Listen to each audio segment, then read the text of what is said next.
it kept switching sides, and I could just hear it. It was like somebody running alongside me as I'm running up the trail. And every time I'd look and shine the flashlight, they went to the other side.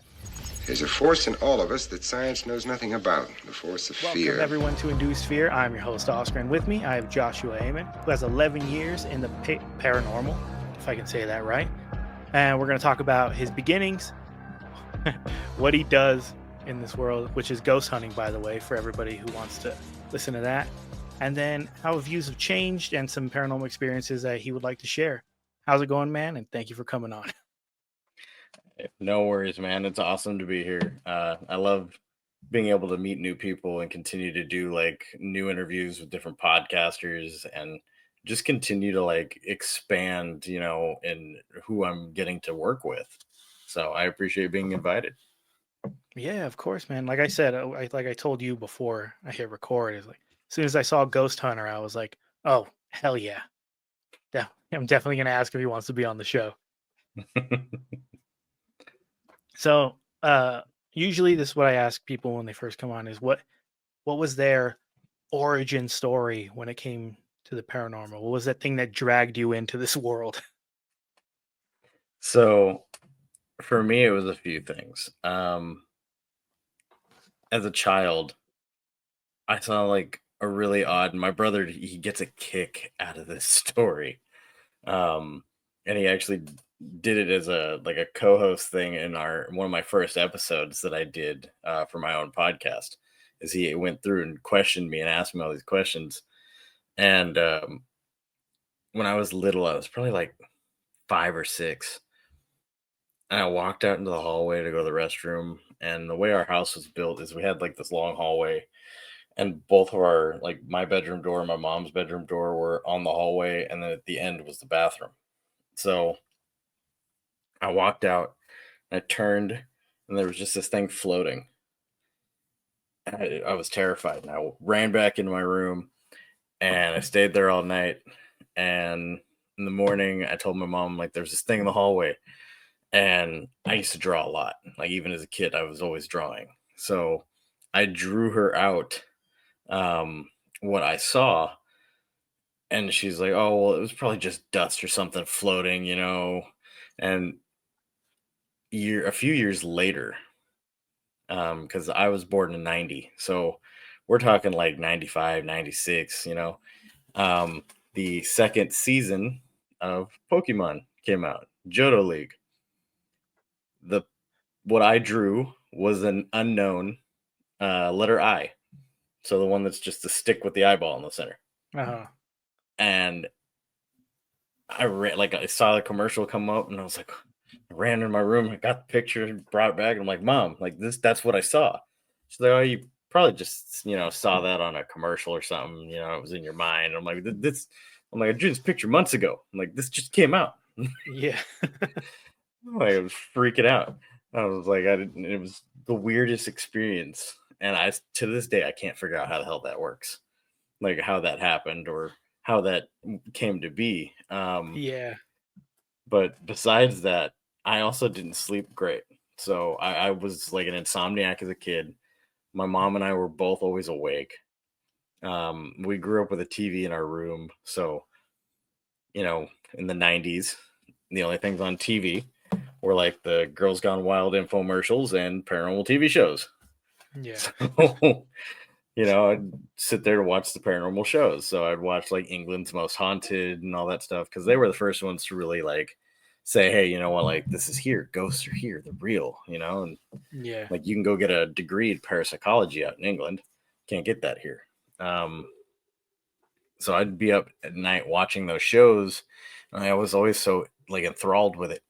And one night we had moved into a house, and my mom knocked on my door one night. She's like, "Hey, you keep getting up and going to the restroom. Like, are you okay?"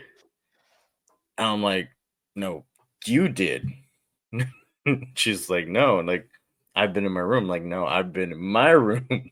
Yeah. So we come to realize, we're like sitting there like, you weren't walking, I wasn't walking, and so who the fuck's walking around? Yeah. So, we figured out like were living in a haunted house, but it was obviously a residual haunting. Years later when I learned the terminology and all the stuff, I'm like, this was a residual haunting. Like it was just walking back Yeah. and forth in the hallway all fucking night. At a certain So time, or it seemed like it just kind of happened later at night, like after midnight. And it okay. was just kind of always happening. So and we just kind of got used to it. And it's like she said she saw the guy that used to live there a few times over the years that they were there. I never saw anybody, but I always like had that feeling, when you're a kid and you're like, you go out and you're just like, I'm gonna run from this doorway to that doorway and turn the light, like it Yeah. just always felt like that. And I was like, now it makes more sense. Like, it's like that energy field, like that presence Yeah. pushing. Um, yeah, so and I mean I continued to watch paranormal shows um well into adulthood. And finally, like one of the girls I was with, it was just like, why don't you go try it? I was like, I never thought of that. So I looked it up and I was like, damn, like all this shit's expensive. So I was talking to one of the guys I worked with. I was like, yeah, I really want to go and start trying to do this. So I'm like, I bought a recorder and I bought a EMF meter, and when I first bought a K2 meter, like, oh, it's like $60. Now you Yeah. can get them for $10. I'm like, that's fucked up. Like I paid six Yeah. times You that buy amount. them in bulk for 20 bucks, Right? for 60 bucks on Amazon or something. Right. I'm like, I still had the two original like that I had bought, and I was like $60 a pop, Yeah. and I was like, they still worked like 10, 11 years later. And I was like, wow. And I'm like, they just stopped working properly and they're like going all fucking haywire on me. And I'm like, okay, well, here's your replacements, $10 a piece. And now they come in black. I'm just like, God Yeah. damn it. So we went out and did an investigation, and it was ramshackle. It was horrible. I took a normal camera and I taped a bunch of mini flashlights on the bottom and top of it. So like there's just an electrical tape, Yeah. wound around this camera with these lights slammed on it. And we're walking around just like, jumping fences into places, running around. But one of the best EVPs I have to date is from that investigation. And it's a little girl's voice. And not until this year, when I was sitting with my girlfriend and I pulled it up and I was like, oh, here, like this is one of the first EVPs I ever caught. And I played it.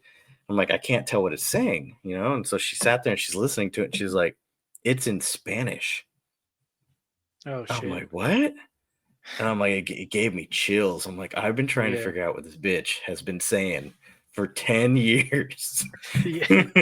I'm like, you listened to it one time and you Yeah. realize it's Spanish.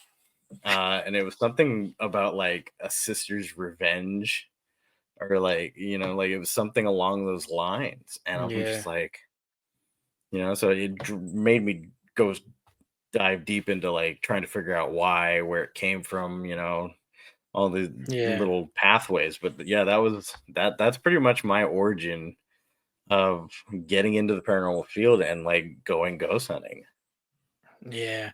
Always the first ghost hunt too is like, I would think, one of the most exciting. Like once you actually get the hang of it, it's almost more like routine, Hmm. these are the things we got to do. But when you first go, you have more of that, the kind of nervousness, the butterflies, and like, is something really going to happen? Yeah. How do I know it's not Yeah. like my head messing with me? Like shit like that you think Oh of. yeah. But as you go in further, you're just like, all right, now I know what to do. I know how to kind of trigger whatever, a spirit's like tension, things like that. But man, Yeah. that's crazy that you caught like a clear EVP, like your first go around. Yeah, and it was nuts, dude, because like we heard it. So like we found out later my friend was sensitive, and like he heard it. And he was like, "Did you hear that?" I'm like, "No, what the fuck are you talking about? Like I didn't hear anything." Yeah. And so we played the recorder back, and like this is a little tiny Sony recorder. So we're just like, jammed up against this thing trying to hear it. And it was clear as day on the recorder. And we're like, no way. So and we Yeah. just literally like just found a hole in the wall, and it was like a Yeah. mountainside, and there was a brick like chimney looking thing, and we're like, that's weird. Like, let's go do an EVP in that. Like, what the fuck is that? Yeah.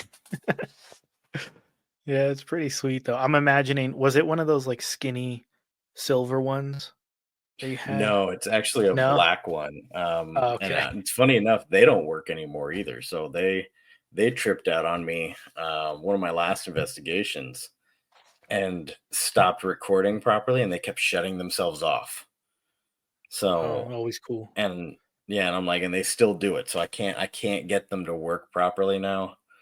So I'm like, but Yeah. those are the original recorders. So I'm like, God damn. I'm like, all this stuff I had just finally like crapped out on me, like 11 years later. Yeah. Did you have like was as you stepped further into the world, like once you got that bug, because as soon as you get your first piece of evidence, that's when you're like, oh shit, like things are actually gonna happen.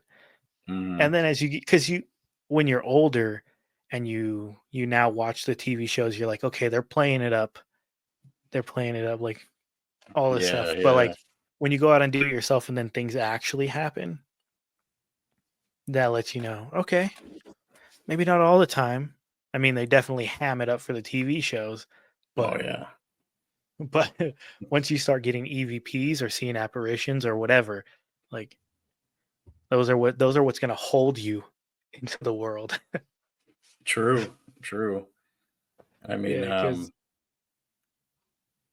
after we did that, like, we are like, "This is great." Like, we had to keep going, and we were looking up all these local places that we could go to that wasn't going to get us in trouble.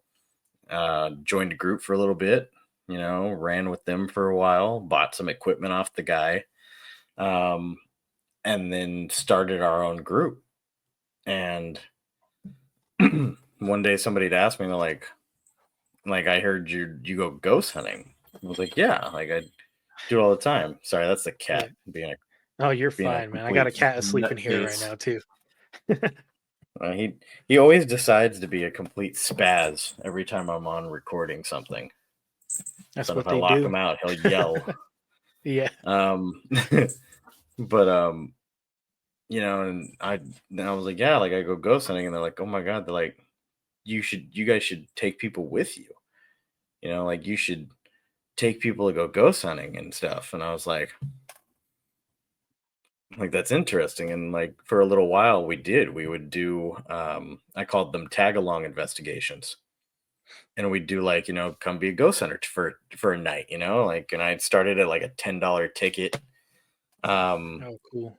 and we'd take people out and go ghost hunting, show them how to use the equipment. Like it turned into like a full like tour. So like I'd be walking with an iPad, and I'd be like telling them the history of the location, and Yeah, like a this tour is guide. this, yeah, and like this is this. You guys are going to use it like that, and I'd run them through actually doing a paranormal investigation and how that worked. And it got pretty big actually. Like I worked with BuzzFeed and did a few videos with them. Oh, Um, cool. yeah, and you can find those online. It's Ghost Hunting with Skeptics, Believers Go Ghost Hunting, and Ghost Hunting in a model or Modeling in a Haunted House. So they took these models, and by this point I'm doing most of the work. The rest of the group is just kind of like hanging out, having a good time, and I'm like Yeah. taking this seriously. I'm running most of the tours. I'm setting everything up. I set up the whole website. I'm paying for everything. I own all the equipment. Like I'm doing all this work. And, finally I was like, this sucks. Like I did the modeling video. They took these models, put them in the house, and they were like, all right, you're going to go ghost hunting in the room. You're going to model with the ghost hunter, and then you're going to model after. So they made them like sit there and do a full ghost hunt with me in the Yeah. room. And then they'd be like, all right, cool, turn the lights on. You got to start modeling. And they'd be like, oh, shit. So it was a cool video, but I'm like, I had to do it all by myself and like Yeah. setting up equipment, doing the whole spiel. Like it could have gone so much better than it did. And I could have had so much like cooler stuff to show them, but setting everything up alone was too much. Yeah, it took the fun Um, out of it for you. yeah, it wasn't streamlined enough for me to make it work. And so I was like, you know what? Like the group all kind of went their own ways and life hit.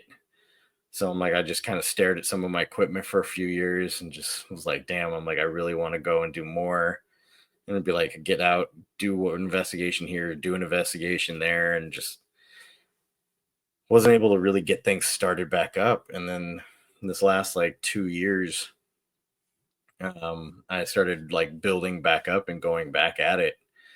And I had written Tales from a Ghost Hunter, which is the name of my book.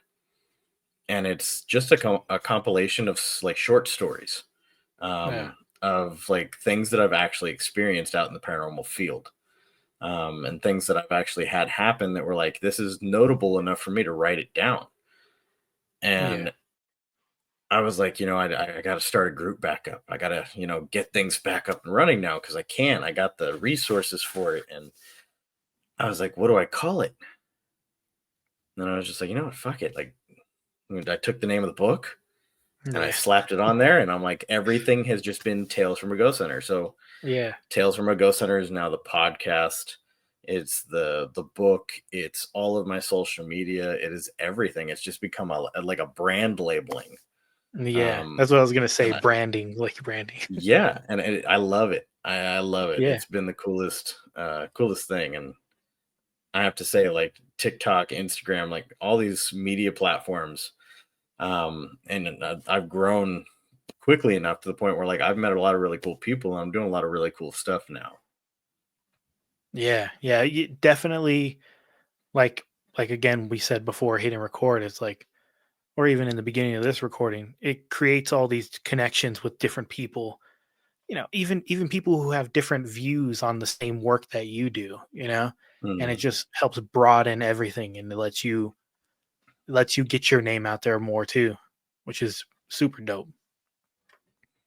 Yeah, and it's been a really cool like journey. And like I had told you a little bit before we started recording, I'm working with a guy, Nick McGurr. He's an author. He's a tour guide that does actual, like exactly what I was talking about earlier.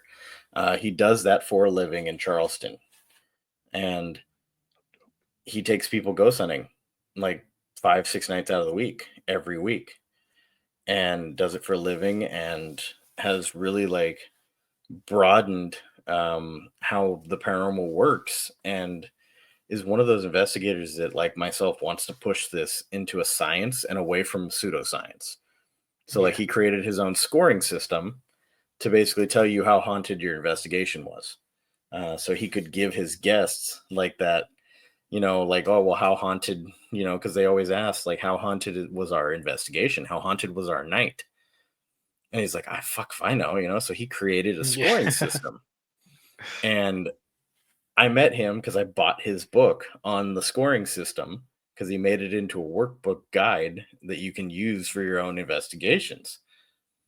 And as we've been talking, like he's become like one of my best friends. And like I'm gonna be working with him on the podcast. I'm gonna be on his podcast as well as running my own. And he's doing basically the first paranormal investigators almanac, which is just a bunch of like scientific information that we've compiled that we're putting into this workbook to give ghost hunters like the keys to, like, what's the best time to go investigating. Yeah. And he did a full moon study.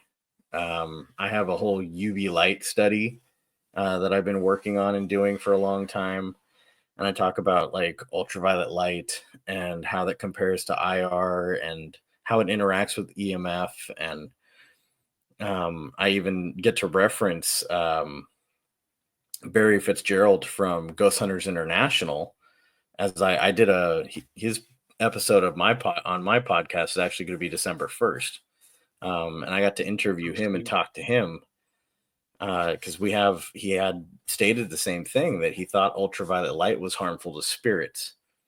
And so I got a hold of him and I talked to him, and we got on a, an episode together and talked about it. And it's just so cool to hear like all these people that are really trying so hard to get this, into an actual science. Yeah. And it's a really cool thing, man. I'm really excited about how that's going to come together, and seeing like the almanac get built. Yeah. No, I would imagine, especially from, your beginnings, to see how things have changed, and like almost in a way it's like showing your work is doing something. It's Yeah. it's, it's also helping others, you know? Like there's that aspect of it. You get to look back at things, and then also what you're going towards in the future.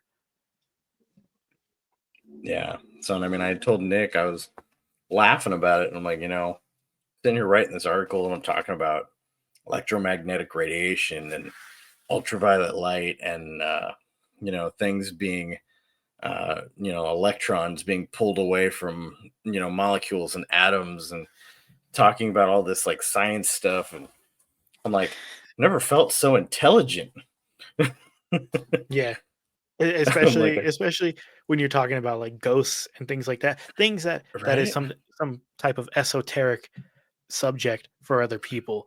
So it's like you're really putting it into a real life perspective, even though it does happen, but you're putting it in a real life perspective for other people. Yeah. And I'm like, this is crazy. Like, I'm sitting there writing all this stuff down. I'm like, I look intelligent. I'm like, this is weird. And it's just funny. It really is. So, and I mean, I hope that more and more continues to go, farther and farther. So, um, yeah, and that's Oh, cool, man. Yeah, that like I said, when you get to see it all kind of change and grow, that just makes it feel even better. Feel more accomplished in that way, I guess, you know. Uh mhm. but how, like, from your beginnings, from doing just, you know, your classic K2 to just the recording, the little audio recorder, how have things changed for you from that first investigation to as you went throughout the years? Like, So that first investigation, like obviously we were talking about like there's that giddiness, right? You're just like, oh yeah. my God, like I got evidence, like I'm ghost hunting, And it's funny because talking about it more now, the term ghost hunter almost is like disrespectful in a way if you think about it, because it's like, oh, you're a ghost hunter, it's like that's the term that they give all of these people that are on TV who, ramp it up, and oh, there's a demon, and Yeah. like they took over my body, and like the paranormal researcher, I feel like it's closer to what I am now, because I am doing research. I am doing more than just your run of the mill ghost hunter that's like, I'm going to go ghost hunting. I'm going to find evidence, and that should be good enough for you. Yeah. Like You're conducting I experiments. yeah, I'm like, I'm conducting an experiment. I'm testing theories, and yes, I'm still catching evidence. Yes, I'm still recording things and trying to make sure that I'm showing my work, and like what I'm doing is real. That there's a lot more like science going into what it is I'm doing now, and I'm trying to prove something, be beyond the fact that it's like, oh well, there was a ghost. I have evidence. Now I'm like, there was a ghost, and this is how, if you break it down scientifically, I can prove to you that this is real based off of my experiment that I conducted doing this. Like to give you a little bit of insight, my theory on ultraviolet light um runs parallel with Barry Fitzgerald on his theory. So he theorizes that ultraviolet light is harmful to a spirit um, when it is coupled with iron. So he also relates this to like iron in the blood, and getting that ultraviolet sunlight, like to the body. So he basically was saying like people that have more of like a maybe a resistance to spirits or don't get affected as much have a higher iron content in their blood and are able to get outside in the sun more often. Mm. And my theory is that ultraviolet light is harmful to spirits, um, because it causes a reaction for them. And in my eyes, all of the experiments I do, every time I used ultraviolet light, and for my case, I use it as a black light. Um, it every time I used it, it seemed to like the air felt thick, and it just felt like there was so much going on. All of a sudden, it was like kind of moving around in a water. And the minute I shut it off, it was just blank. Everything was gone. There was no more activity. It's like I had like I don't know damaged it or in some way, shape, or form. Yeah. And it caused me to kind of go back and start looking at the science and try and figure out like, okay, well, what would UV react to? Like what would cause this reaction in something? And I came to find out that if you take EMF radiation and you make it a free floating bubble, which technically by science is impossible, according to science, but we're part of an EMF spectrum. Our bodies run on electricity, we have a nervous system. If that energy, which supposedly cannot be created or destroyed, is taken and is just still here, it's free floating. You hit it with, an ultraviolet light, you cause a reaction of ionization. And the ionization process from black light is basically like pulling the batteries out of something. It's pulling the electrons, which is the batteries, from that bubble. And technically, you're de energizing the radiation field. So, in this sense of what I'm thinking, is we've de energized the ghost. So, all of what it was using to interact with us, we just pulled the batteries on it. So now it's still Yeah. there, but it can't do anything. Um, and I mean, I've shown this time and time again using a black light every time something happened. And I mean, Yeah. I don't use it every investigation. I don't walk around and like wave them around like they're fun toys, Yeah. because I don't know what the process of ionization would feel like, Yeah. because I'm sitting there thinking about it and I'm like, okay, it's UV light. It's ultraviolet. So you shine an ultraviolet light on us, right? You get a sunburn after a while. We use black lights to tan. So if I can put somebody in a tanning bed for a little while and they get a tan, like what would this feel like to an energy field? Yeah. Would it cause a sensation? Can they feel it? Like, does it hurt? Yeah. And What in I'm my eyes, imagining, sorry, I don't mean to cut you off. no, I'm no, go ahead. as you're explaining it, I'm thinking of like, I mean, we both have tattoos, right? What you Hmm. do with for this open wound basically is you're not supposed to put it into the sun because you're directly going into the body. And then I'm thinking of, okay, a spirit is basically, it doesn't have the shell to protect it anymore from the UV rays at Exactly. all. So Exactly. So, and I went into all of this and I looked it all up and I did all the research and I'm like, UV index, you're right, on a normal day, if you get above an 11 in a UV index, you're getting a sunburn. Like you will tan that day yeah, because it's hot and the UV index is classified as extreme over 11. If you use a black light on a UV meter that measures UV index, you get a 20. So I'm like, a black light is taking it to the extreme. yeah, So, and then like when I met Nick, it just perfectly worked because he's like, "Oh yeah, I did this moon study." I'm like, "Really?" I'm like, "What did you find?" So his moon study shows that on a full moon, you get less activity, and on a new moon, you get more activity. 10 to 20% of ultraviolet light bounces off of the moon from the sun at night.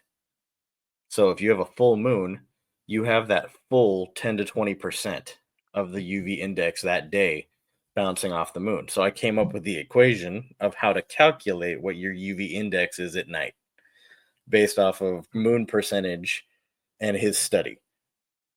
And, Yeah. it can range from 0 to 5. So that starts to make you wonder, like, their UV can be really damaging to them, even at very low increments.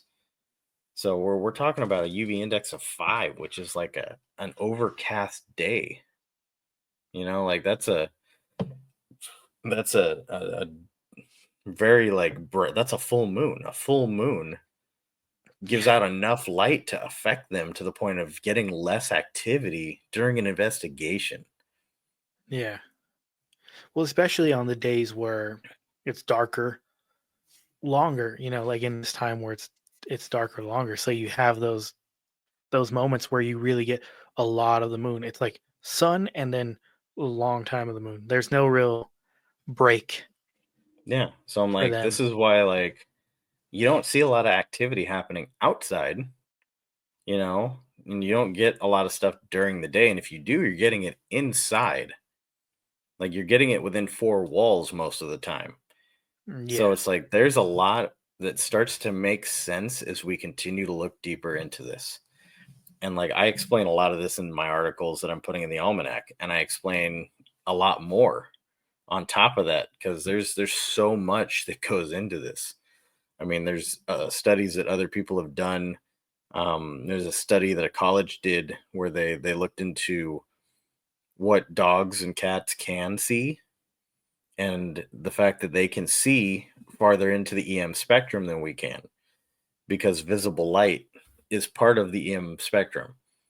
So your EM spectrum starts at radio waves and ends at gamma waves, and can even go farther into plasma. So like EM starts with radio wave, microwave, um, IR is part of the EM spectrum. Thermal is part of the EM spectrum, visible light, ultraviolet, gamma, and then plasma. This is all part of the electromagnetic radiation spectrum. And you start thinking about like all the devices we use, right? We use microwaves in a tri-field meter. You use radio waves in our spirit boxes and obvious like all these different things that we put together for audio. We have IR lights on our cameras. We use thermal imaging cameras. We use UV light because some people use full spectrum cameras.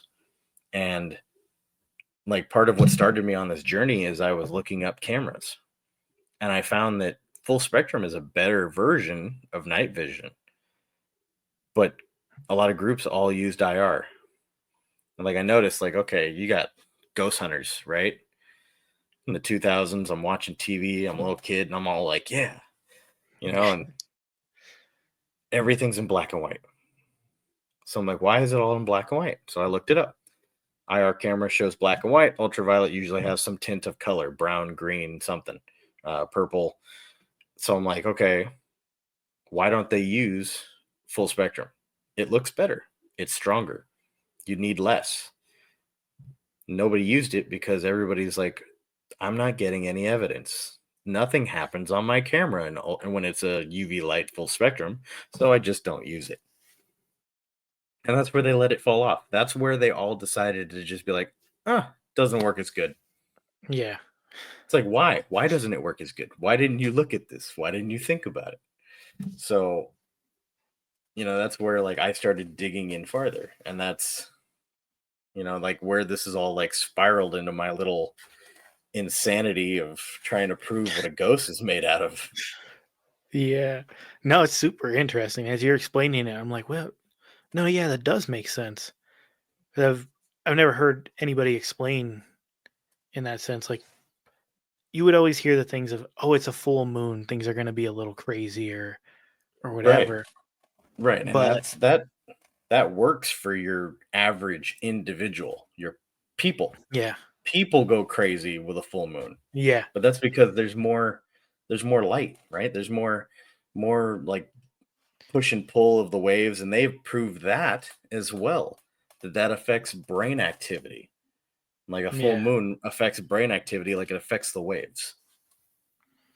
yeah. Because I was gonna say that the last time that I did an investigation, it was very and things actually happened. Mhm, There was a fire going on nearby, so there was haze everywhere. I was up in the mountains, so it's covered in clouds everywhere, and nothing is really like getting through. No sense of like outside light. mhm, And I was like, and plus I was in deep within, four walls, like we said. But again, there was no real sense of light getting in. There's no mhm. real UV index Yeah, getting in because it was no so covered. ambient. Yeah, nothing at all. And that was one of the few times that things actually happened almost throughout the night. So then what you're saying makes sense as I'm putting two and two together, So yeah, it's super, super interesting. And the fact that you're even just, asking the questions, like why this, why that, which is one of our, for the show, it's ask questions and face your fears. It's you have to be able to ask these questions. Why does this happen? Why doesn't it work with this? Why does it work with this? I mean, they found out that there is an electromagnetic field when it comes to these things, but nobody really dove further into that. They were just like, all right, we'll just make these devices that kind of interact, and that's it. No one Exactly, and I asks mean, the that's whys. yeah, and it's like we figured out something, and generation after generation, we've just continued to run with it. It's like somebody showed you, like, okay, this works, and then everybody's like, cool, we're gonna make 1,000 different things to do the same thing. Yeah, You that are got basically the same thing.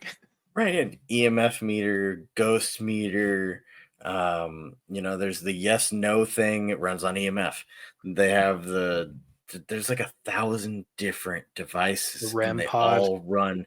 Yeah, they they all do all it. run on EMF. I'm like, okay, this is great. It's great. You Yeah, did a good job. What else? Like what else can we do? So it's like I'm trying to get into like other devices, trying to figure out other things that I could use in the paranormal field. And like somebody finally put out something that I'm like, oh my God, this seems so cool. And Nick and I both purchased it from GoStop, and it's an EMF mic, and it takes EMF and turns it into sound. oh, cool.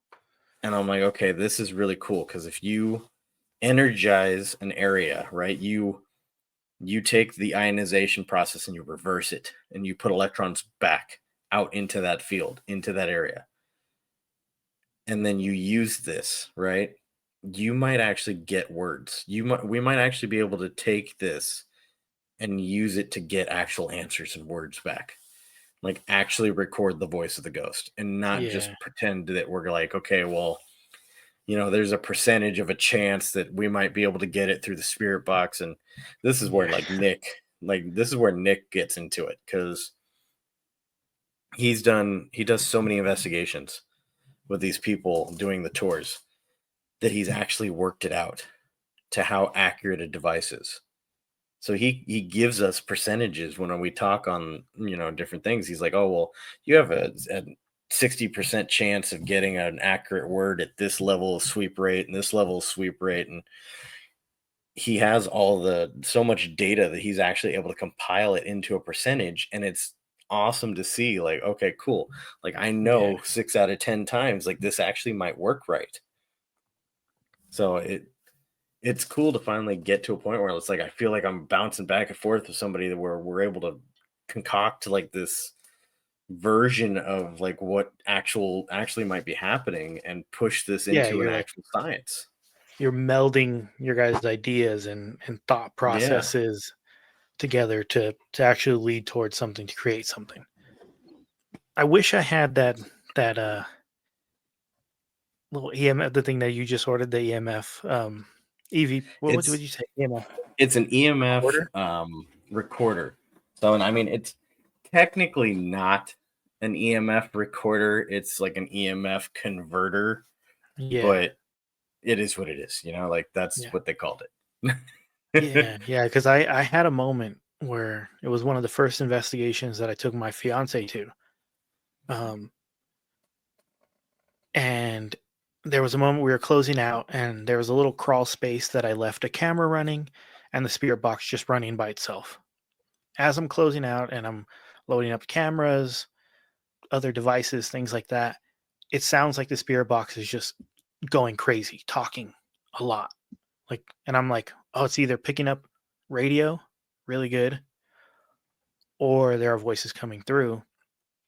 And I think I even say it on camera, like, man, that thing's going crazy in there. I say it to her. But when I play back the recording from the camera that was recording the spirit box in that area, it's nothing but static. Nothing is coming through Wow. in that moment. So I was like, I wonder when you brought up this new device, I was like, I wonder if I had put it there, would it have caught anything in that moment? Because you can kind of hear it in the other camera, Hmm. but not really. So I can't really say concrete that you can hear it going crazy. You just hear me say, man, it's really Hmm. going crazy in there. But Yeah. nothing when I reviewed the footage. Yeah. And I mean, it depends on the devices you get too. So, like, there's the SB7, the SB11, the S box. Um, and I really like the S box because it records itself. You Yeah. put a memory card in and it records itself, which is great, but you need something like a camera with it so you can be like, okay, I'm starting it now. And then from that point on where it's Yeah. recording from. Um, and then this mic, what it does is you plug it into a recorder. So as it's picking things up, like you can hear it. So you can plug into the recorder and hear what's going on in real time as the recorder is recording what it's picking up. Damn. So, and I created like I took a handle from a camera, right? So grab the handle, it comes up like this. I took a metal bar, put it on there. I got the recorder, on the middle of it, and I put the mic on one side, and I took an EMF K2 and put it on the other side to see if, like, okay, am I gonna get K2 hits when this is picking something up, so I can, Yeah. and then you would run it up to like headphones, on the other wire. So I'm like, you could literally be walking around, and in a way, it's a parabolic mic, but for electromagnetic radiation and not Yeah. for just sound. So from the beginning until now, you're still like a paranormal MacGyver. Just like If you're not, and I talked about this with Nick too, if you're not fucking with the shit, if you're yeah. not taking it and trying to figure out a way to use it better, and you're not like doing something creative with it, at least, then you're not doing your job. Like Yeah. you're not really pushing on this as much as you could be. You gotta MacGyver things and come up with ways to better utilize this equipment, because if we continue to just, and I mean, I'm not technically savvy enough to build this stuff myself. So it's like I gotta find a way to do what I can with what I have. And one of these days, I will get somebody that's, can build this stuff. And I can be like, okay, like here's the brainchild, here, do it. Like Yeah. make that, and I found a few people like they make equipment, they do this stuff, and it's like, but they're busy because like that's not their full time job. They're Yeah. doing other stuff, and I'm like, damn. I'm like, if only he had time. Like I know he could put this together for me. Yeah. But Well, still it's you're doing the process of, like we said earlier, a bunch of these devices kind of do the same things. So you thought K2 plus this, like I'm gonna see some type of reaction. I'm gonna get some type of not just evidence, but a scientific method is being performed in this moment. Right. Yeah, you're creating a checks and balance. You're like, Yeah, okay, I'm hearing something and I'm getting a reading. Like you're giving a way to prove yourself, and prove what's going on is accurate because you have multiple devices interacting on the same thing. So and that's yeah, why like it gets kind of junky looking, honestly, because you're sitting there filming stuff and you're like, okay, I got a K2, I got a tri-field, I got an EMF, I got the fucking Boo Buddy, I got the like you got, there's all these things lined up like your 5-year-old lining up his toy yeah. soldiers, you know. What we're gonna do And here today, guys, is ghost hunt. right? Line up in formation. Exactly, and then you're like, okay, like I want to run it all, and then you're sitting there and you're like, shit, I'm like, how am I gonna put the other camera?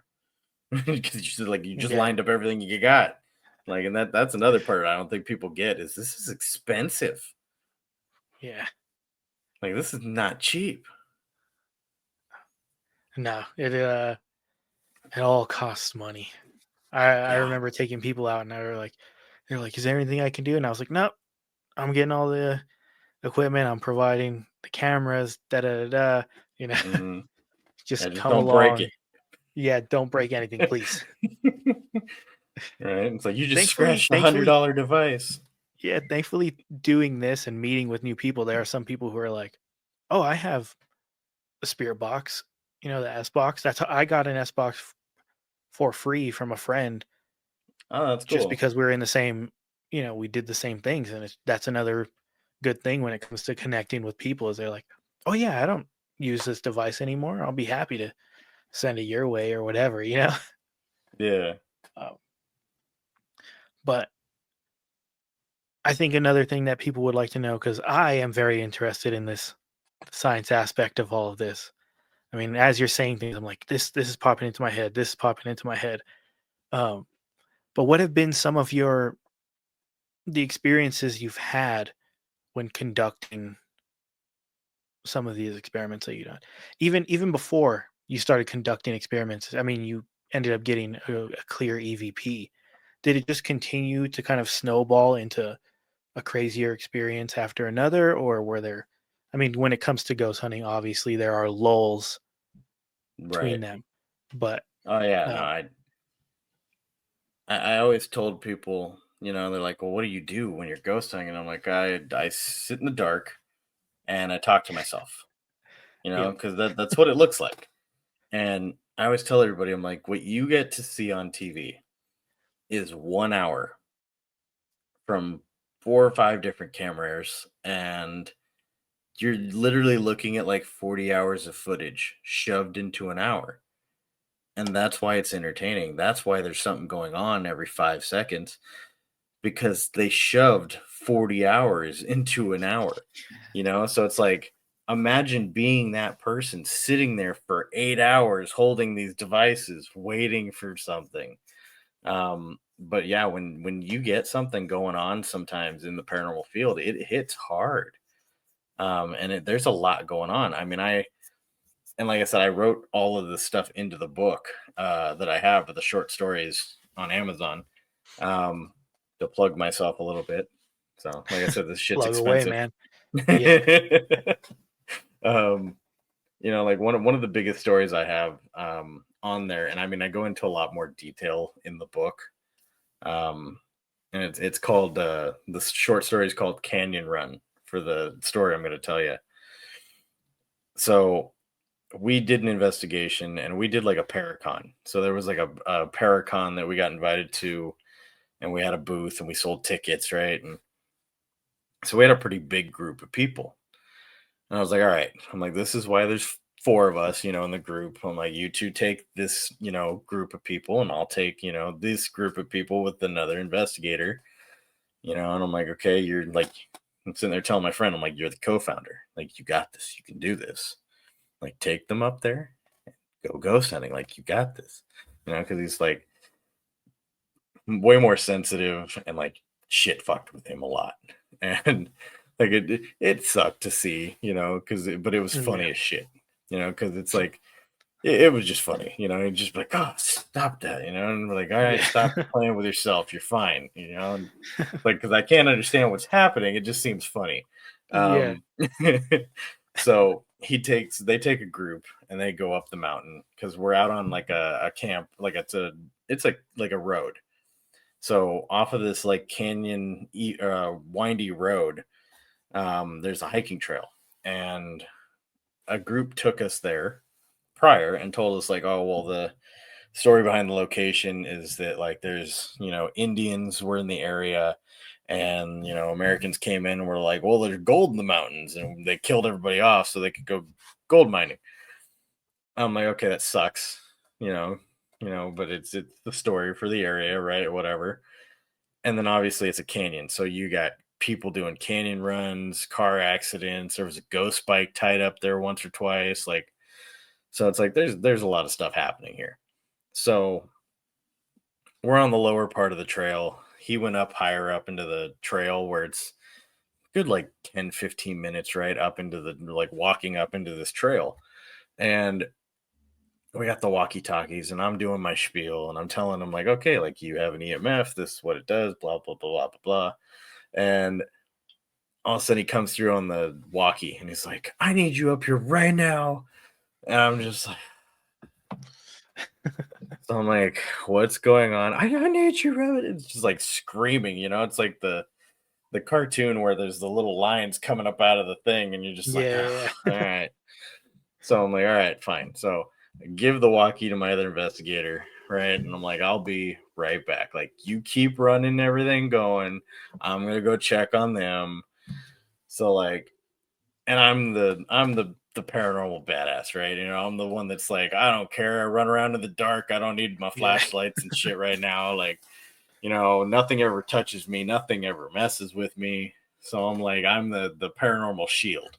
Um, I'm like as sensitive as the fucking table. So I take off running, and this is, I don't know, 6, 7, 8 years ago when I'm in shape, still got a six pack, can run up the hill. I'm not like I'm not having any of those moments. Yeah, I Um, feel you. so I take off and I'm jogging up the hill, and I'm just kind of like, doo, doo, doo, doo, doo. And as I'm going up the hill, it's pitch black outside. So it's like you could see the dirt road and you could see like the plants and whatnot. And by this time, like your eyesight has adjusted, you kind of see what you can in the dark. And Yeah. so I'm running up the hill. I'm just like, God, I wonder what the hell is going on. And I hear something moving around in the brush as I'm running next to me. I'm like, it's weird. Like it sounds like footsteps, like something running alongside me. I'm like, what the? And I'm like, I can't see anything. So I take out my flashlight and I click the flashlight and nothing. And it stops. And then all of a sudden I hear it on the other side. I'm like, the fuck? So look the other way, flashlight, nothing. It happened the entire way up. It kept switching sides, and I could just hear it. It was like somebody running alongside me as I'm running up the trail. And every time I'd look and shine the flashlight, they went to the other side. And I'm like, this is fucking, of course. Like, I didn't bring a camera, didn't bring a recorder, don't have any Yeah. equipment on me. I'm like, of course you're doing this right now. So I'm like, I'm pissed off, but at the same time, like, this is the most unnerving thing I've had happen in a long time, Yeah, was it because it's like, pacing you? Like, it was keeping up It with your it was pace as you were literally going? it was totally pacing me. It was like somebody just like it's like I went running with somebody that was like my workout buddy, and we're just like Yeah. chilling, like running up the thing together. And I'm like, damn. I'm like, when you die, you must stay in great shape. Uh, Yeah. so I get up to the top of the hill, and it was like running into a wall. Like I hit the top of the hill, and it was just like, bleh. And it's like I just walked into a pool. That feeling of like being pushed back as you're moving. And I was like, oh shit. I'm like, something's happening up here, you know? So like I find him, I'm like, what's going on? And he's like, what took you so long? Like everything's going crazy. I'm like, all right, just cool your shit. Like, tell me what's happening. He's like, we heard talking. He's like, we heard talking out in like the, because where they are, it's like up on the hill. So they're now in a part where it's like the brush is a lot taller. There's bushes and trees that have fallen over and all this stuff. And he's like, shines his light and he's like, it was over there. He's like, we could hear somebody talking. And this is like, there's nobody out there. Like, there's nobody out here because you pull up and you park your car, and like we pulled up, parked our cars, nobody's there, right? And you're 20, 30 minutes, driving from the bottom of the road where you could park your car otherwise. So I'm like, there's nobody up here. And he's like, so we're hearing voices, and then rocks started getting thrown at us. He's like, there was literally like little pebbles being tossed at us. He's like, and then all of a sudden we heard somebody scream, and like this is a group of people with him, and there's like 6 or 7 of them with him. And he's like, we all heard somebody scream, like, get out, like, go away. I'm like, seriously? And they're all like, yeah, yeah, like somebody was screaming at us. Like, they're all huddled together. I'm like, okay, this is serious. Like, everybody's hearing this. And I'm like, okay, so like, let's get everybody down the hill, like, let's get everybody out of this situation. Let's get everybody out of here. So I'm like, black lights on, and like, this was the common occurrence when we did this. I tell everybody like shit's hitting the fan, people are in danger, so it's like we fight back. Yeah. So it'd be like black lights on, everybody turn on your black lights. And at the time, like I hadn't quite figured out all the science to this, but I'm like, I know it works. So we're like shining the black lights everywhere, right? Just hoping that we're like, okay, well, if we're hitting the ghost, it's got to be doing something. And like we got the spirit box running and we're heading back down the hill, and you just hear like screaming. So it's like you'd hear like screaming coming from the spirit box and like just almost like an angry voice, and I started to attribute that to like the black light hurts, like it obviously is hurting them. Um and so I'm like, okay, so like we get everybody back down the hill, right? And it doesn't feel heavy anymore. We shut off the black lights and I'm like, it's a completely different feeling now. And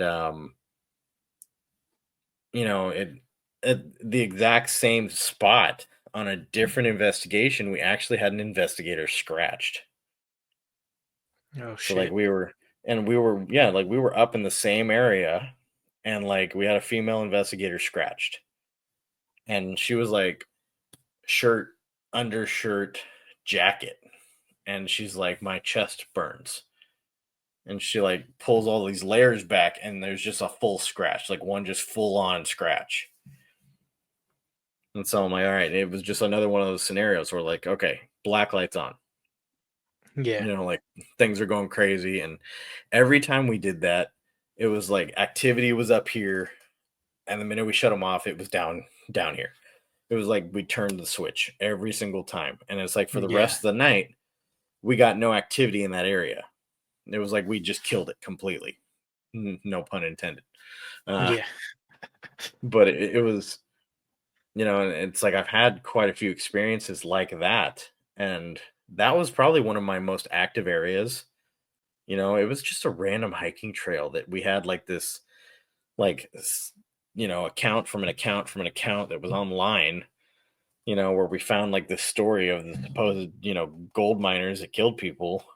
And like this was like my most active area that I was able to take people to, that was like an outside area that we weren't going to get in trouble for.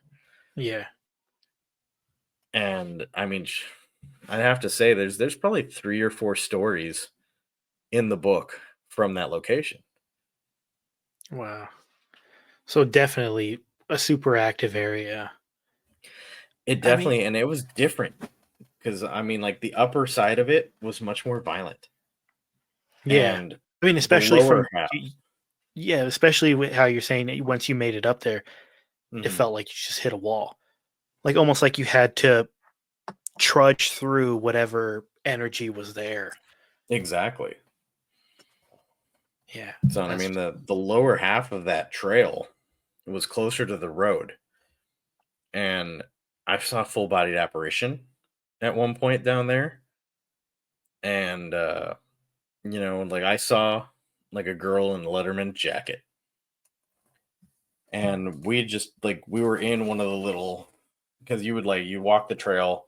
There was like these little areas that were kind of like out and like into the brush that almost looked like camping areas, but there was no camping up there. Um, we were in one of those areas, you know, doing some investigating, set up the cameras, whatnot, and like we kept hearing voices. So I went back out to the like the main trail, and I was like, I could see children, like I could see like teenagers standing there. And I was like, I literally like looked over and was like, oh, it's just some kids, guys. Like, I'll go figure it out. And I looked back and they were gone. And I was like, female, black hair, white girl, Letterman jacket, blue jeans. Like, it was like a, and I was like, I could describe her. Yeah. So I took off. I took off running and I ran the trail all the way back to where we parked the car. No other cars, no tire tracks, because you park in dirt in that area. Yeah. Like there was no signs there was anybody else there. So I come back up the trail and they're all like, "What the fuck? Like, where did you go?" And I'm like, "I investigate. Like, that's what I do." So I told them what happened. And so we went over to where I saw her and we ran, an EVP. And all of a sudden my buddy's like, "Oh," I'm like, "What?" He's like, "I heard her." Because we'd asked, he's like, kids, they go down and they drive in the canyon. Because I'm like, why am I seeing teenagers? Yeah. It's like, oh, kids, going down, driving through the canyon and canyon races. He's like, they go and they, canyon race through the canyon and they probably crashed. And on the EVP, you hear her and she's like, we did. And it's this high pitched girl's voice. So I was like, holy shit. Like it did. And he heard it live. We couldn't hear it, but he could. Yeah. So like he heard it and we played it back and sure as shit, it's there. So it was like that I don't know what it was about that area, man, but it was crazy active. Yeah. I mean, I guess the energy there is strong too, to the point where you saw complete detail of a spirit, like to the point where you were like, it's just a kid because you can see every bit of detail Yeah, and there, I'm and like, then for, I'm for it I'm to just be gone yeah, I mean, after I've that. I've seen quite a few full-bodied apparitions. Um, I saw one on the Queen Mary. I saw the one there. Um, I had like the experience of walking down this tunnel, and it's at a place called Devilgate Dam, and it's in Pasadena, I know and exactly what you're it's talking. yeah. So I just yesterday was looking that up. It's funny really, you bring it up. Yeah. that's Yeah. hilarious. Yeah, so I've invested Devil's Gate Dam, and sometimes the gates were open, right? And you could get into the dam and walk down that tunnel, and it is plastered with, you know, pentagrams and like devil worship, like stuff, and all this stuff everywhere, right? Because it supposedly was like the devil worshippers were there, right? And there was all this stuff going on, and that's where they were holding like ceremonies, and because obviously we're in Yeah. California and we don't get a lot of water, so it Yeah. was empty most of the time. Yeah. Um, and we were in the tunnel and we were walking back down the tunnel. And I'm like, I'm walking and I can see my buddy and he's walking next to me. And I turned to say something to him and he's not there. And I'm just like,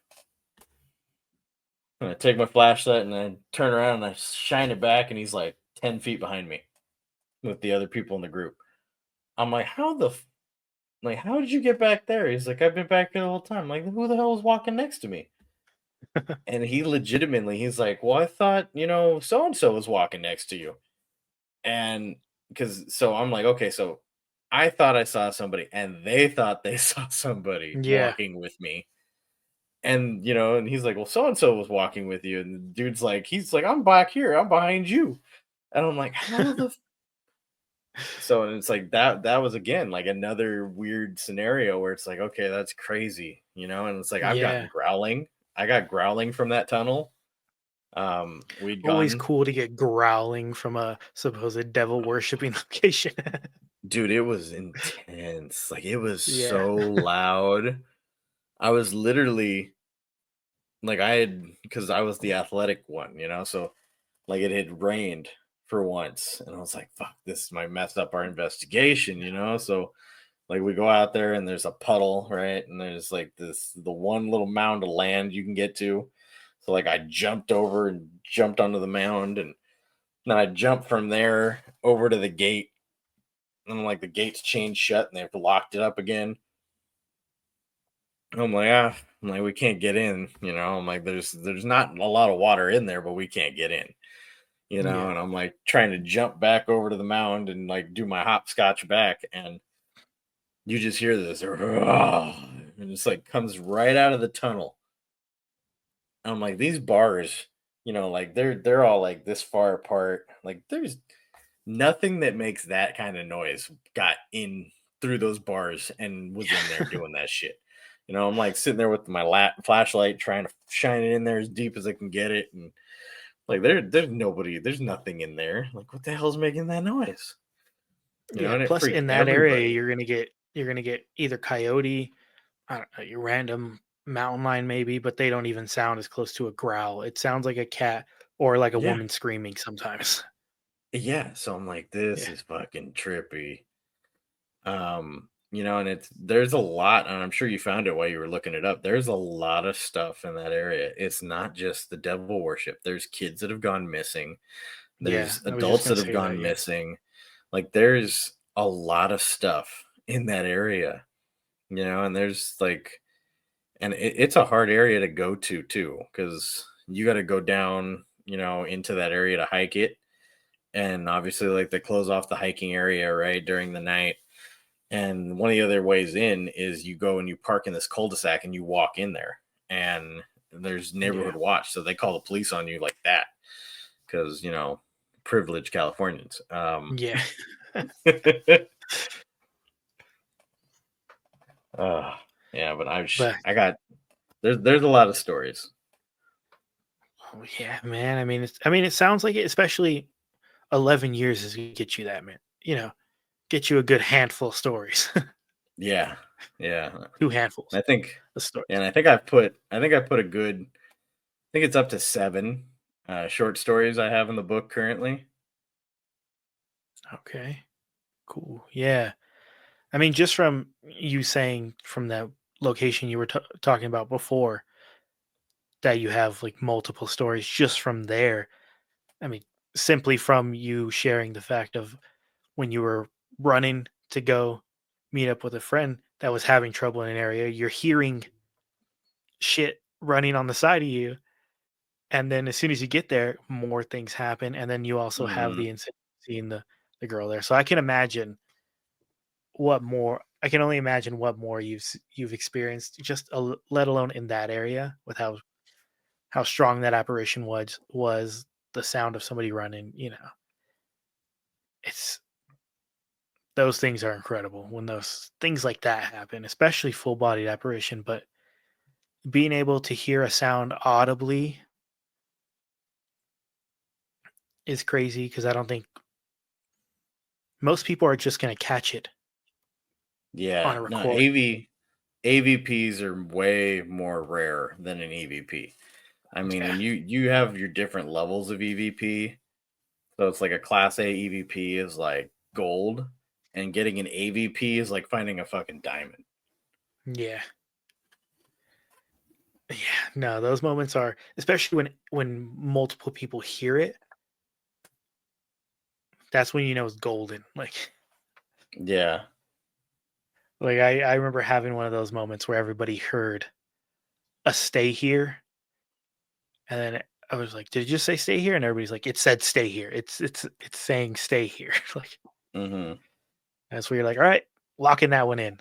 That's not one that I have to second guess myself on Right. if it's saying that or something completely different or it's nothing at all. Uh, But I don't know if you have another one you would want to share.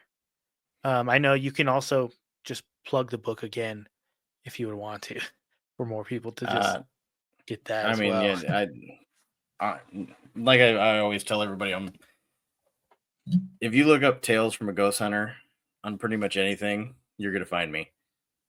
Sweet. So it's like I said, it's the name of my book on Amazon.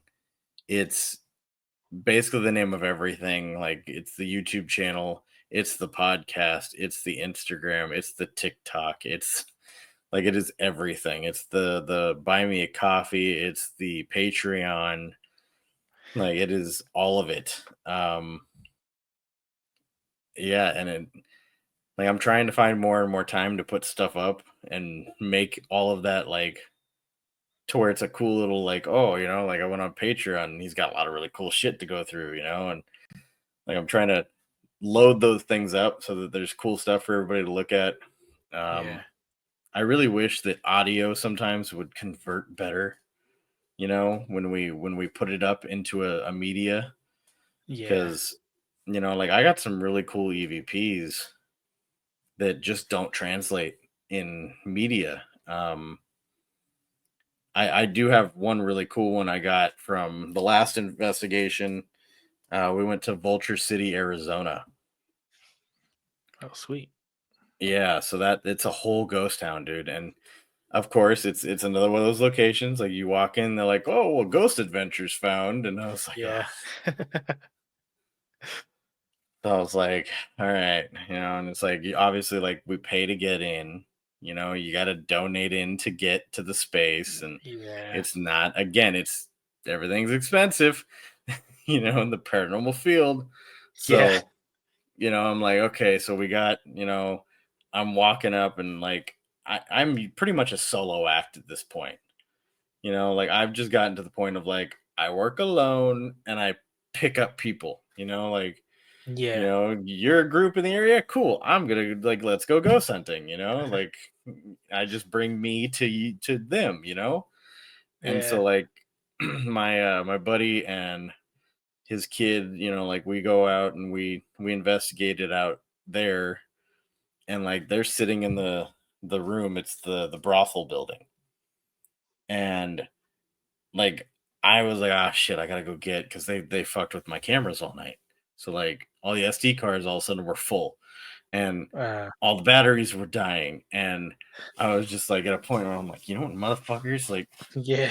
brought like every SD card I have. I'm just like one after another, like they're not all full. Like I'm gonna get you, Yeah. and I'm like, oh yeah, you want to kill all the batteries? And I took a fucking exterior power bank and plugged it into the camera. I'm like, how to like that? So I'm like, going constantly. I had to take like 3 or 4 trips, and I just brought all this stuff back. I'm like, you're not beating Yeah. me. Um, so it's like I'm coming back, and you hear this thick, gravelly voice, like tombstone, old country western gravel voice. And it's like, I see something out there. And it is clear as day, and nobody hears it. So, Shit. like, they're both sitting in the room and they don't hear it, but the camera catches it clear as day. And then all of a sudden, my buddy's like, oh, there, I can see Josh off in the distance coming back. And it's like, wow. I'm like, you just, like, without even knowing it, like, clarified what the ghost is seeing. Yeah. Like, the ghost sees me coming back, and then he's like, oh, hey, Josh is on his way back. Yeah.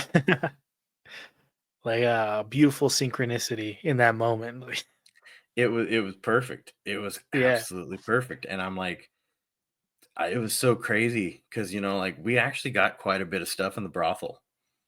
Um, and at one point, like, there's the spirit box is going off, and it's going off and off and off and off and off. And like, I sent a clip to my buddy, and I'm like, I think they liked you. And he's like, what? And I'm like, just listen. Like, just listen. Like, I'm pretty sure like the ghost wanted to get frisky with my friend. Like, I don't know what was going on, but there was some commentary, in there. And I was like, Yeah. like they say something and you hear him catch it because he hears what it says.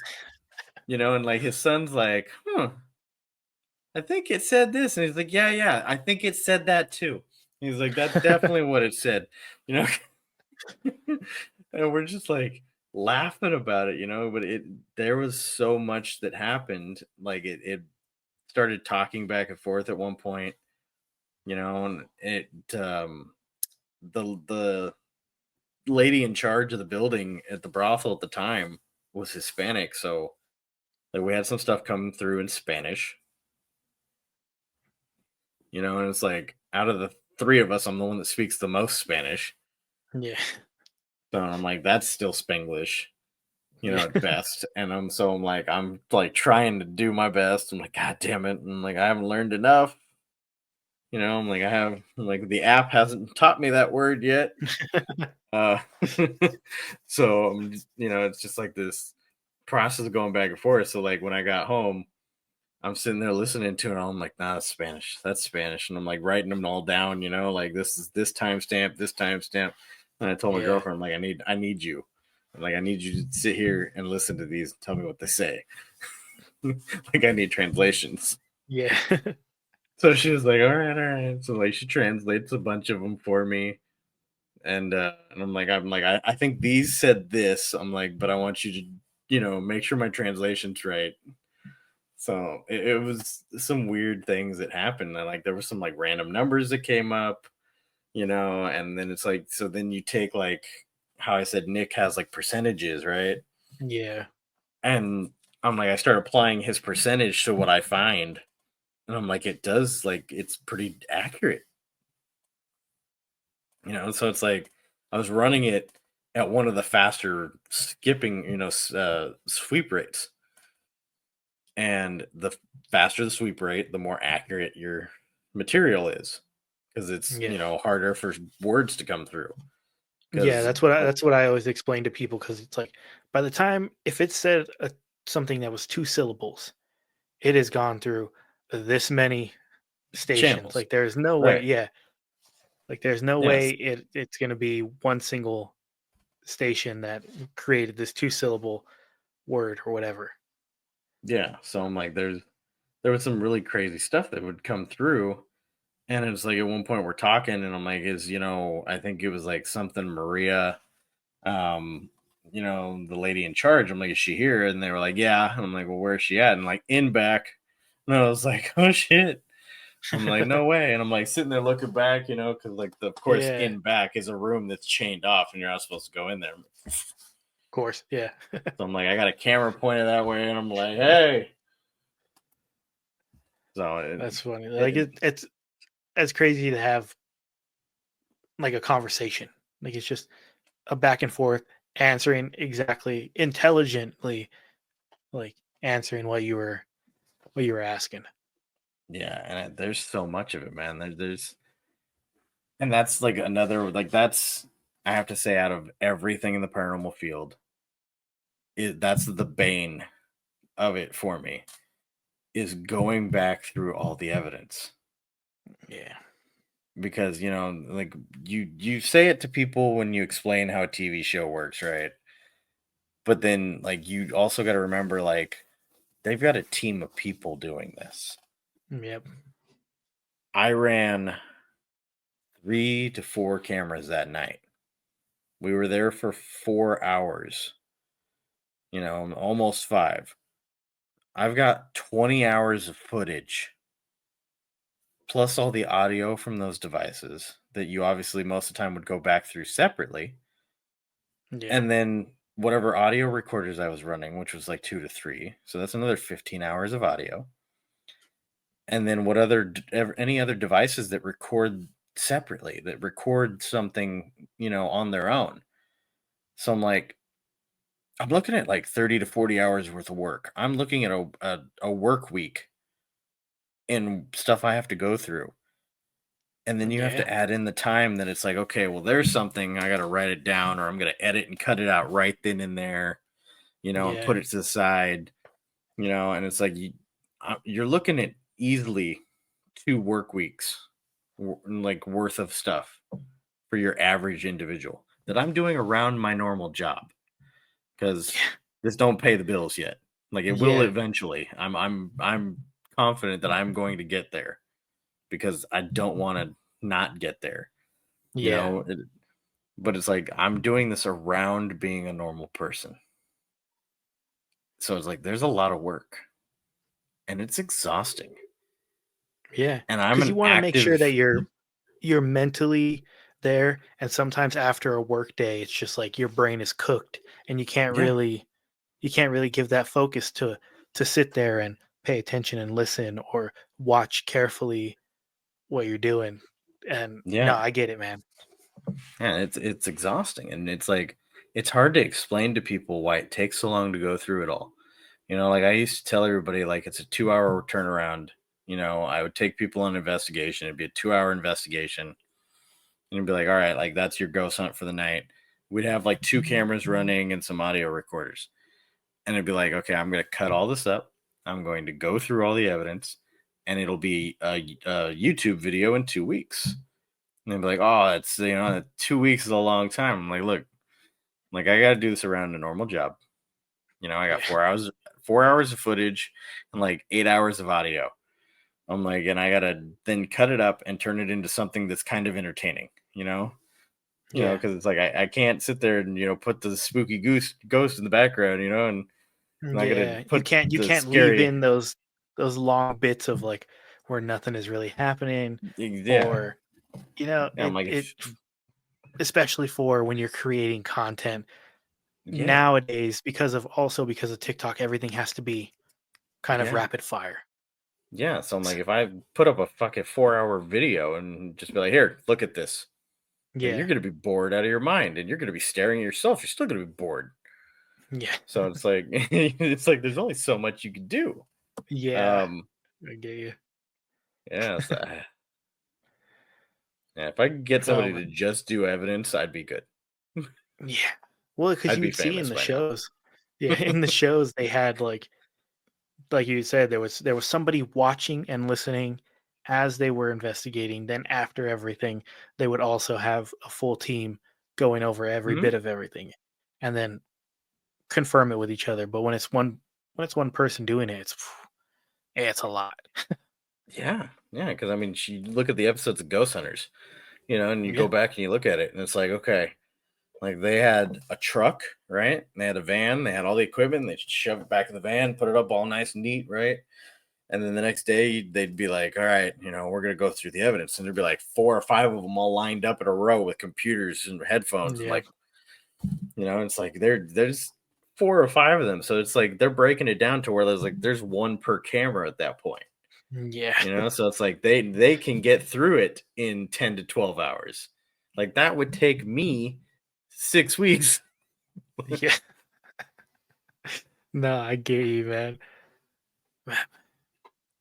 Yeah, it's a labor of love when it It comes to it. is. It comes to it It all. is. I'm over here just like slapping myself trying to stay awake and Yeah. No, I get it. I mean, I get that way when it just comes to editing regular episodes like this, you know? Thankfully, there's not too much to cut out from anything, but, yeah. just from editing alone, just staring at the computer screen for, like, hours, it's gonna drain you. Yeah, that's true. Yeah. But I definitely 100%, I feel like we barely scratched the surface of a bunch of things, so I definitely wanna have you back on again if you're up for that. Yeah, no. Oh, of course. I would Um, love to. yeah, maybe we can, bring some other, paranormal investigators on, have, like, a paranormal round table, if you will, um, and do that. But if you wanna let everybody know, again, I know you said it earlier, but where they can find you, I'll also put all your links to everything down below. Awesome, man. Yeah, no, I'll Yeah, I'll send you my link tree. It's got all of my yeah, links. And then it's I'll always send you easier. the yeah, and I'll send you the Give Butter link we have. So the Give Butter link for everybody is the Paranormal Investigators Almanac. The thing I'll be writing some articles into that kind of explain more of my theories and the science behind a lot of what I'm talking about will be in the Paranormal Investigators Almanac. And the Give Butter link is where you can donate to it to help get it off the ground and get it running. And then when it comes out next year, Depending on if you put up, I believe $30, you get a copy of the almanac for free. And if you put up, I believe it's either 40 or 50, you get the almanac plus the newest version of Nick's workbook, where it gives you the scoring system he created, along with a bunch of tips, tricks, and like other paranormal like tidbits inside of this workbook. And this workbook's 100 pages. So, and then the almanac will also be like 100 pages. So we're not talking about like little pamphlets that you can swat flies with. Yeah. Like these are actual books. And I mean, Something that's he's gonna thud when you drop it down on the desk. exactly, and it's a really cool thing getting put together. So if anybody would like to get a copy of it, that's the best way to save one now. Um, and then obviously like we're feed out more information as time goes on. Unfortunately, Amazon wouldn't let us put it out this early as a pre-order, so Give Butter was the next best thing to do it. Okay, sweet. Yeah, I'll definitely drop that link in there too, so everybody can just click it and go through there. Oh, that's really dope. Yeah, I'll put all, like I said, I'll put all the links below. I appreciate you coming on and sharing experiences. Um, for anybody watching, listening, go get the book.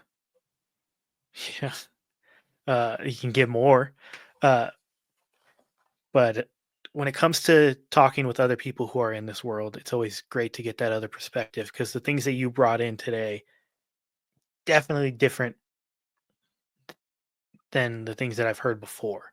Mhm. Especially when it comes down to you conducting experiments, and when it came to the UV index on things, super interesting. So I hopefully anybody listening and watching found it just as interesting as I did, because it's super cool to me. Uh, and if you have your own stories that you like to share, you can always email inducedfearpod@gmail.com. Uh, Socials are all the same thing: Induced Fear Podcast. As soon as you type it in, hopefully it pops up. Um, and for all of those listening, watching, don't forget to ask questions and face your fears. Thanks for joining me and Joshua on this episode of Induced Fear. Bye, guys.